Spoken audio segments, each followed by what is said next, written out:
How to think like rich. जो भी अमीर आदमी होते हैं वो किस तरीके से सोचते हैं, उनका माइंडसेट क्या होता है, ये हमारे लिए सबसे ज्यादा इंपॉर्टेंट होता है। देखिए, इसको समझने के लिए मैं आपको एक छोटी सी चीज समझाने वाला हूं। अगर वो आज आपने समझ ली ना अच्छे तरीके से, तो आपको पता चल जाएगा कि अमीरों के दिमाग में एक्चुअली होता क्या है।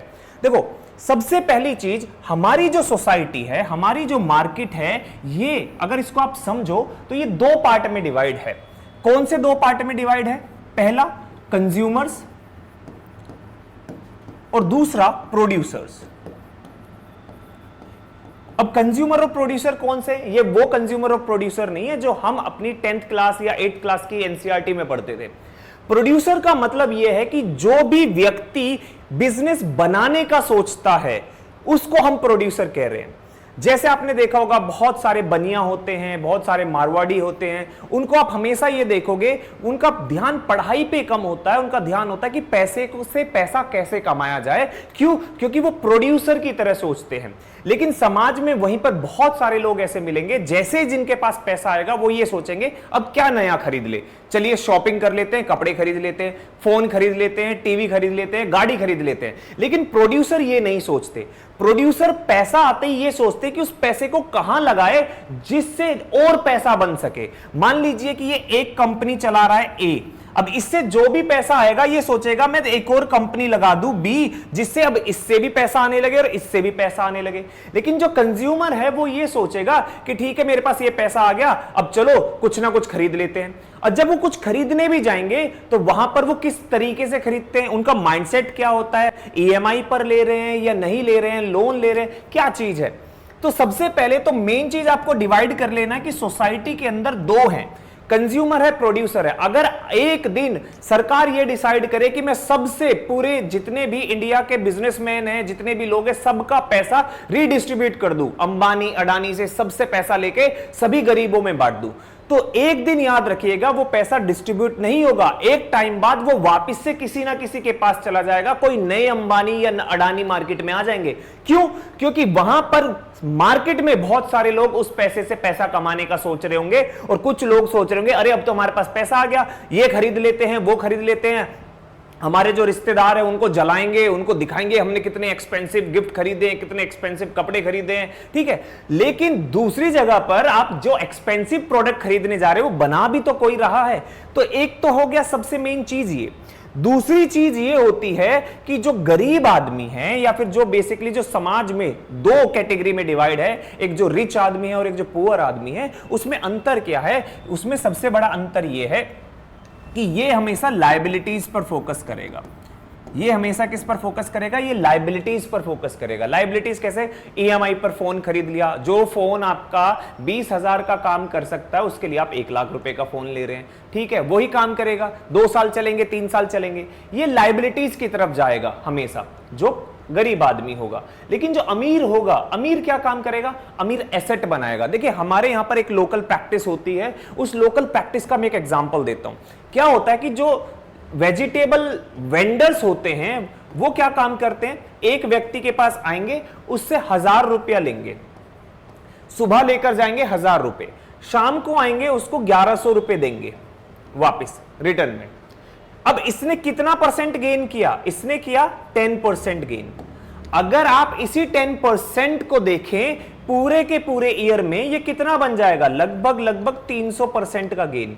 यानी कि अगर ये व्यक्ति एक साल में एक महीने में 1,000 रुपए, सिर्फ 1,000 रुपए इन्वेस्ट कर रहा है, तो उसके पास हर महीने 4,000 हो जा रहे हैं टोटल। अब इसको कैलकुलेट करोगे मंथ के हिसाब से या इस अमाउंट को इंक्रीज करोगे तो कितना बड़ा अमाउंट होगा। क्यों? क्योंकि इसको ये पता चल गया कि ये जो पैसा है, ये पैसे से पैसा कैसे कमा के दे सकता है हमें।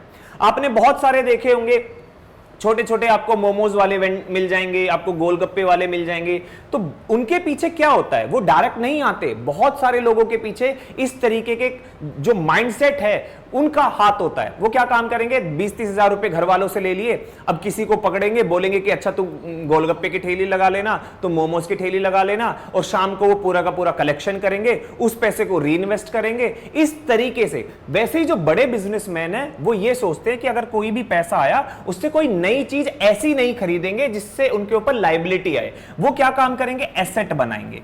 एसेट कैसे बनेगा, एसेट ऐसे बनेगा जैसे मान लीजिए कि यहां पर आप फोन खरीद रहे हैं, वो शेयर्स खरीद लेगा, किसी को लोन पे दे देगा पैसा, क्योंकि पैसे से पैसा बनेगा, ये इंटरेस्ट आएगा। या फिर प्रॉपर्टी खरीद लेगा, प्रॉपर्टी खरीदेगा तो क्या होगा, गाड़ी ना खरीदकर प्रॉपर्टी खरीद लेगा। प्रॉपर्टी खरीदने से फायदा क्या है कि उसकी वैल्यू मार्केट में इंक्रीज होती रहेगी। दूसरी चीज क्या है, दूसरी सबसे बड़ी चीज ये है कि ये जो पुअर होते हैं ये क्या है, कंज्यूमर्स होते हैं, और ये क्या है, रिच आदमी क्या है, प्रोड्यूसर्स हैं। ये बिजनेस बनाते हैं, ये हमेशा बिजनेस बनाने का सोचेंगे। इसके साथ साथ एक चीज और है कि इनके पास जो होगी ना वो नॉलेज होगी, वो क्या होगी, फाइनेंशियल नॉलेज होगी। ये हमेशा फाइनेंशियल नॉलेज पर फोकस करेंगे। लेकिन ये किस पर फोकस करेंगे, रील्स वगैरह देखने पर, एंटरटेनमेंट पर, ठीक है, एंटरटेनमेंट वगैरह इन सब चीजों पर फोकस करेंगे। फाइनेंशियल नॉलेज से इनको ये चीज पता चलेगी कि मार्केट कहां पर मूव कर रही है, क्या नई टेक्नोलॉजी आ रही है मार्केट में, क्या नई डिमांड है, इनको कहां पर इन्वेस्ट करना चाहिए, कहां पर नहीं इन्वेस्ट करना चाहिए। जैसे हमेशा क्या होता है कि जब भी शेयर मार्केट क्रैश करती है, हमेशा जैसे ही शेयर मार्केट क्रैश करेगी तो जो रिच माइंडसेट होगा वो क्या काम करेंगे, वो हमेशा शेयर्स परचेज करेंगे। क्यों शेयर्स परचेज करेंगे, क्योंकि मार्केट का क्या रूल है कि मार्केट का, जैसे मान लीजिए आप 20 साल का डेटा अगर आप निकाले तो मार्केट का डेटा आप ऐसे देखेंगे, मार्केट का डेटा आपको ऐसे मिलेगा। अब आप देखें अगर इस पॉइंट ए से और पॉइंट बी के बीच में देखेंगे तो आपको क्या दिखेगा कि ओवरऑल क्या है, ग्रोथ है। लेकिन आप अगर सिर्फ एक पॉइंट पे देखेंगे आपको लगेगा अरे क्रैश हो गई, हमारा तो नुकसान हो जाएगा, हमें तो इन्वेस्ट नहीं करना चाहिए। नहीं, अगर वो क्रैश हो रही है तो वो ऊपर जाएगी, फिर थोड़ा क्रैश करेगी, फिर और ऊपर जाएगी। तो यहां पर जो टाइम है, जो अमीर आदमी है वो टाइम इन्वेस्ट करता है, वो टाइम इन्वेस्ट करता है। ये टाइम जो है वो टाइम ही उनको पैसा कमा के देता है। क्यों, क्योंकि यहां पर अगर आप शॉर्ट टर्म का सोचेंगे, इस शॉर्ट टर्म का सोचेंगे तो आपको लगेगा अरे हमें तो कोई प्रॉफिट ही नहीं हो रहा, हमारी तो कोई इनकम ही नहीं आ रही है। लेकिन अगर वो लॉन्गर टर्म में देखेगा तो ग्रोथ होगी ही होगी। आप किसी भी वेबसाइट पे चले जाइए, किसी भी स्टॉक मार्केट के शेयर को उठा के देख लीजिए, उसका आपको यही ग्राफ देखने को मिलेगा, बट ऐसे फ्लक्चुएटिंग में। अब गोल्ड का रेट देख लीजिए, एग्जांपल है ना गोल्ड का। गोल्ड का सबसे बड़ा एग्जांपल क्या है, एकदम से रेट कहां पर था, 90,000 70,000, ऊपर गया फिर डाउन हुआ, फिर ऊपर गया फिर डाउन हुआ। बट ओवरऑल हम क्या कहते हैं, कल अगर ज्यादा था गोल्ड का रेट तो हम बोलेंगे आज अरे सस्ता हो गया। लेकिन अगर आप 20 साल पुराना देखो या 10 साल पुराना या 2 साल पुराना देखो तो ओवरऑल ग्रोथ ही हुई है उस गोल्ड के रेट की। तो ये बहुत इंपॉर्टेंट होता है अगर आप इस ग्रोथ को देखें कि ग्रोथ किस तरीके से है। तो हमेशा जो टाइम है, टाइम हमेशा आपको देगा राइट चीज में इन्वेस्टमेंट करना। जैसे फैमिली में क्या होता है कि जो मम्मियां होती है ना, वो क्या काम करती है, थोड़ा थोड़ा सा सेव करेंगी, थोड़ा थोड़ा सा सेव करने के बाद गोल्ड परचेज करती रहेंगी। वो गोल्ड क्या है, एसेट है। ये हमेशा किस में रखने की कोशिश करते हैं, कैश में। ये अपने पैसे को बैंक अकाउंट में रखेंगे कि हमारा पैसा जो है वो बहुत सेफ रहेगा। लेकिन होता क्या है वो समझो, कैश है, अगर आपने हमेशा अपना पैसा कैश में रखा हुआ है, उसका सबसे बड़ा नुकसान क्या है। मान लीजिए कि अभी आपके पास 10,000 रुपए हैं, 10,000 रुपए हैं और आप क्या काम करते हैं, आप मार्केट में अगर टमाटर खरीदने जा रहे हैं तो अभी टमाटर कितने रुपए किलो आ रहा है, 20 रुपए किलो आ रहा है, ठीक है, 20 रुपए किलो आ रहा है। लेकिन अगर इन्फ्लेशन हो जाए, महंगाई बढ़ जाए, अगर वही टमाटर आपका 40 रुपए किलो हो जाए तो 40 रुपए किलो होने की वजह से क्या होगा, अब देखो डबल हो गया है। जो सामान आप 10,000 रुपए में खरीद रहे थे, अब उस सामान की वैल्यू कितनी हो गई है, हाफ हो गई है। हाफ कैसे हो गई है, मतलब 5,000 कहने का मतलब ये 5,000 नहीं, ये होगा 20,000। 20,000 मतलब अगर आप सोना है, 10,000 रुपए का सोना खरीद रहे थे, 10,000 रुपए का सोना मान लीजिए आपका 10 ग्राम सोना आ रहा था, अब वही 10 ग्राम सोना कितने में आएगा, 20,000 रुपए में। यानी कि अगर आप इसी अमाउंट में खरीदेंगे इन्फ्लेशन के बाद तो वो शायद आपका 5 ग्राम हो जाए, कम आएगा, बहुत कम आएगा।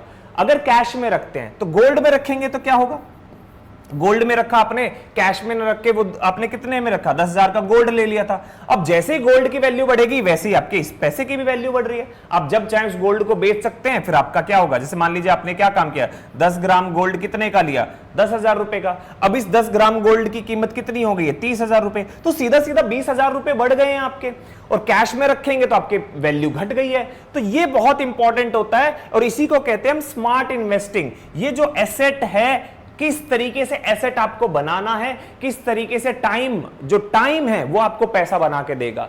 यहां पर इनको ये नॉलेज नहीं होती है, फाइनेंशियल नॉलेज नहीं होती है, तो इनको नहीं पता कहां इन्वेस्टमेंट करना है। स्मार्ट इन्वेस्टिंग होती है, आपको रिटर्न कितना आ रहा है, आपका आरओआई क्या है, आप जहां पर भी पैसा लगा रहे हो उसका रिटर्न ऑन इन्वेस्टमेंट क्या है। तो वो बहुत फैक्टर सारे मैटर करते हैं। तो इसी तरीके की जितनी भी चीजें हैं वही आपको मजबूर करती है कि आप किसकी तरह सोच रहे हैं। आप अमीर की तरह सोच रहे हैं या आप गरीब की तरह सोच रहे हैं। अमीर हमेशा एसेट बनाने का सोचेगा, और गरीब हमेशा कंफ्यूजन में रहेगा कि उसको क्या करना है। वो हमेशा बिल्स पे करने के चक्कर में ही रहेगा। क्यों? क्योंकि उसने लायबिलिटीज इतनी कर ली है। अगर आपकी इनकम इंक्रीज हो रही है ना, एक चीज और याद रखिएगा, जैसे ही आपकी इनकम इंक्रीज हो रही है, क्या होता है कि मान लीजिए एक व्यक्ति 20,000 रुपए महीना कमा रहा है, फिर उसकी सैलरी इंक्रीज हुई 30,000 रुपए महीना, फिर उसकी इंक्रीज हुई 50,000 रुपए महीना, फिर इंक्रीज हुई 1,00,000 रुपए महीना। तो गरीब आदमी, जो गरीब आदमी का कहने का मतलब, गरीब का मतलब वो नहीं है, गरीब का मतलब जो मिडिल क्लास थिंकिंग रखता है उसको, गरीब इन द सेंस ऑफ जो लैक ऑफ फाइनेंशियल लिटरेसी है उसके बारे में मैं बात कर रहा हूं। तो यहां पर क्या होगा कि ये व्यक्ति क्या काम करेगा, ये व्यक्ति एक काम करेगा कि ठीक है, अपने लाइफस्टाइल को 20,000 के अकॉर्डिंग एडजस्ट करेगा, फिर उसको इंक्रीज कर लेगा 30,000, फिर उसको इंक्रीज कर लेगा 50,000, फिर उसको इंक्रीज कर लेगा 1,00,000 रुपए के अकॉर्डिंग। यानी कि अपने लाइफस्टाइल को एक्सपेंड करते रहेगा, जिसके कारण से उसके पास सेविंग्स ही नहीं बचेगी। लेकिन जो एक अमीर सोच का व्यक्ति होगा, जिसको बहुत हाई लेवल पे इंक्रीज करना है, अपने आप को एक अच्छे मुकाम पर जाना है, वो क्या काम करेगा, वो हमेशा अपने को इसी लेवल पर रखेगा, और जो ये एक्स्ट्रा इंक्रीज हो रही है ना, इसको इन्वेस्ट करेगा हमेशा कहीं ना कहीं। प्रॉपर्टी में इन्वेस्ट करेगा, शेयर्स में इन्वेस्ट करेगा, गोल्ड में इन्वेस्ट करेगा, ताकि उसको एक अच्छा रिटर्न आए। मल्टीपल बिजनेस स्टार्ट करेगा ताकि अलग अलग सोर्स ऑफ इनकम जनरेट हो। ऑलराइट, तो इस तरीके से आपको सोचना है। आप क्या सोचते हैं? कोई बिजनेस आइडिया है आपके माइंड में, आप कोई बता सकते हैं? जो भी कम्युनिटी है, क्योंकि कमेंट बॉक्स बहुत सारे जो लोग होते हैं वो पढ़ते हैं, उनको भी बहुत क्रिएटिव आइडिया आते हैं, उनकी भी हेल्प होती है। तो आपके जो भी व्यूज है कमेंट बॉक्स में जरूर बताइएगा, हम सारी की सारी चीजें कमेंट बॉक्स में जरूर डिस्कस करेंगे। आज के लिए इतना ही, थैंक यू।